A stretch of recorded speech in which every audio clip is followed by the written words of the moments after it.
Yes. So now, as you can see in my copy, I have written the question that I was discussing, that is the three phase of the flow of income, or the triple identity concept, or an elaborative study of the circular flow of income. As you can see written here in my copy, that there are three phases. The three phases that never stops, that do not have any end, that's a never ending process. The three economic activity that never stops are: number one, the production of goods and services; number two, the income generation; and number three, the expenditure. Now, what is the production of goods and services? The word production of goods and services refers to the value addition process. Whenever a producer starts producing an output, at that time it actually adds up some value at each stage, starting from the raw materials till the final output. So from the raw material onwards, it starts making a value addition. It continuously add up the value and ultimately we get a final output. Like an example, suppose I want to make a furniture. If I want to make a furniture, I need some raw timber. That is, I need some log of wood. So the log of wood I have bought with 1000 rupees. That log of wood I have sold by adding more 1000 rupees on it. As 2000 rupees I have sold that log of wood to a carpenter. The carpenter, by buying the log of wood at 2000 rupees, had made a slice of wood, and ultimately those slice of wood was converted into some furniture which he has sold at 3000 rupees. So I bought the log of wood at 1000 rupees and have ultimately added more 2000 rupees into it to sell it at 3000 rupees. So value gets added in the production process at every stage. That's why the production process is also known as value addition process. Now, there are various goods and services that are produced in our economy, as because there is continuous number of demands that is being generated by the countrymen. The second one is income generation. When some production takes place, the production of any commodities takes place due to four factors of production. One is land, labor, capital, and entrepreneur. Land gets, by giving its service, gets rent in return. When a labor works and provides a service, it gets wages as its income.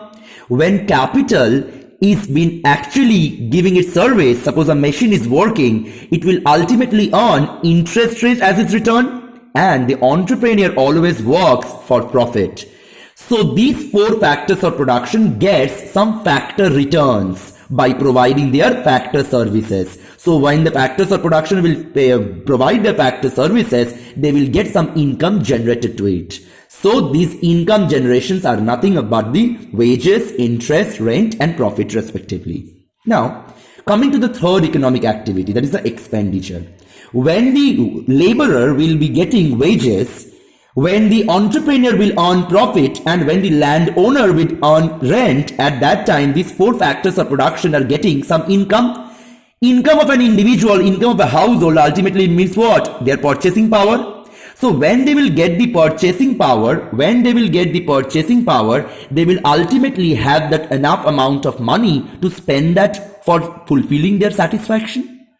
So production is done, that helps in income generation, and ultimately that helps the increase in purchasing power and helps the individual to do the expenditure. These three economic activities are continuously flowing throughout our entire economy. Thus, these three economic activities do not end up anytime, and it's a continuous process that have started for a year and for decades long back, and it's very hard to even predict when these three economic activities will come to an end. Therefore, these three economic activities are a flow variable. Now, I'd like my viewers to just focus on this diagram. What you need to do if you get a question, the triple identity concept or the circular flow of income, a elaborative study. Now, look, you have to make three boxes. I had also made it. The first box represents production, the first phase. When production will take place, ultimately they will be helping the factors of production to generate some income. So the second phase comes with the income generation, that is drawn with a green ink. And this income generation will help the individual to earn their purchasing power. And thus this income generation is helping the individuals to get their expenditure done. Therefore, the expenditure that they will make will ultimately help in creating or in generating more demand. And when the individuals will generate more demand, there will be some simultaneous production activity that takes place in the economy. Therefore, these three economic activities are the three phases of circular flow, and that starts with the production and ends again with the production. So it's a continuous non-stop cycle that goes on. Now, just for your convenience, I had made this entire diagram classified into some bulletins. I had used my different inks to make each entire discussion into some precise form. Just focus here. I have written production activity is also considered as value addition. Why? As because at every stage, some raw materials are getting some value added into it, and ultimately the raw materials are converted into some final output. So ultimately, hiring the factors of production, the producer helps the raw material convert into the final output. I guess you all agree with me, right? Yes. Now, when the production takes place, at that time, different final goods and services are produced in the economy. They comes in the market, and when this market gets all these produced goods and services, they help ultimately the factors of production, that is the land, labor, and capital and entrepreneur, to generate some income. That is, some income gets generated. Look here. The income that is generated by the factor of the production, and the factors of production gets the return and is also known as the factor return. What are the factor returns? Rent for land, wages for labor, interest for capital, and profit for the entrepreneur. They are also known as the factor return for the factor services. Now, these factor services help the factors of production to have their purchasing power.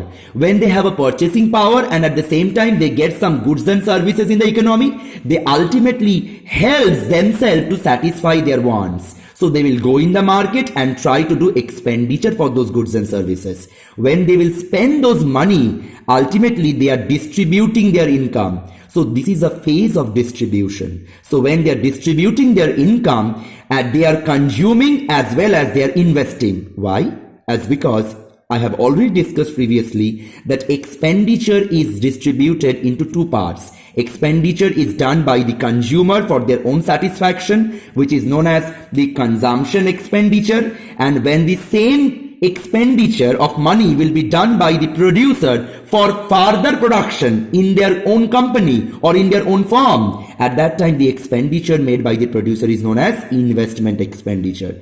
So consumption expenditure is a type of expenditure. Investment expenditure is also a type of expenditure. So expenditure comprises of these two types of expenditure. So when these expenditures will be done and when the producer will further invest in their company, it will generate more production. When the consumer will start consuming more and more item and will be doing consumption expenditure, they are ultimately generating more demand, and more demand leads to more production activities. Thus, this entire movement is the circular flow of income. This is a never-ending process and never stops anytime. And thus is also known as the triple identity concept. That is, production in an economy leads to income generation, and income generation leads to further expenditure, and expenditure also go back to the entire production generation for the economy. That's all for today's discussion. Hope to see you soon in the next video. Till then, stay connected.